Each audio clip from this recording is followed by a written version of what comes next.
Avant de devenir le sélectionneur d'une équipe de France qui gagne, Didier Deschamps a été le capitaine des Bleus lors de leur premier titre de champion du monde, en 1998.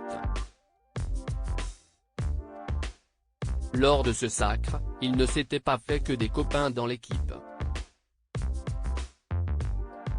Plus de 4 ans après avoir remporté la fameuse Coupe du Monde 2018, la France a failli remettre ça. Le 18 décembre dernier, les Bleus ont tout donné face à l'Argentine, avant de perdre au tir au but. Une performance remarquable, tout de même, puisqu'il est extrêmement rare d'arriver 2 fois de suite en finale de la plus prestigieuse des compétitions entre les nations. Ravi de la performance, Noël Le Graët, qui était encore le président de la FFF avant que les affaires ne lui tombent sur la tête, a prolongé le contrat de Didier Deschamps, le sélectionneur des Bleus depuis 2012. Un choix qui a déplu à certains anciens joueurs, comme Christophe Dugarry. Je ne cache pas que je préférerais que ce soit Zizou, j'ai envie de voir autre chose. Deschamps, j'entends ce qu'il dit, mais on ne peut pas dire que l'équipe de France appartient à tout le monde et l'a gardée pendant 12 ans, a-t-il déclaré.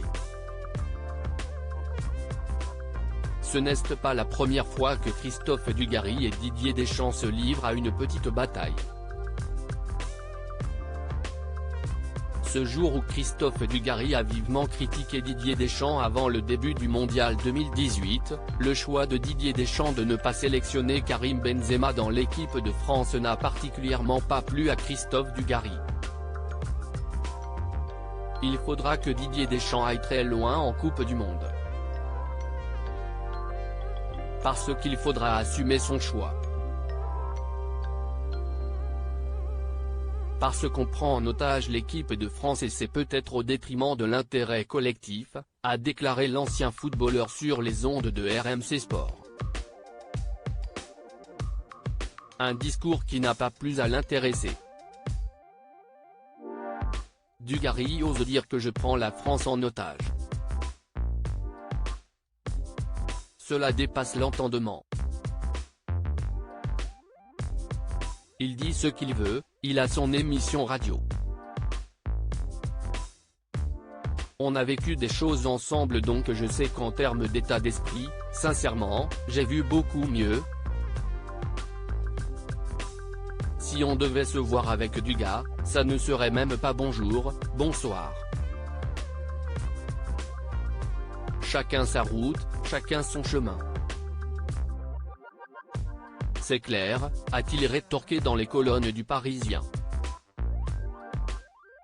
Néanmoins, si cette brouille avait pu s'arrêter là, elle aurait également pu se régler devant les tribunaux puisque quelques jours après ces échanges, Didier Deschamps aurait réfléchi à attaquer son ancien coéquipier en justice. Chose qui, après réflexion, ne s'est jamais faite.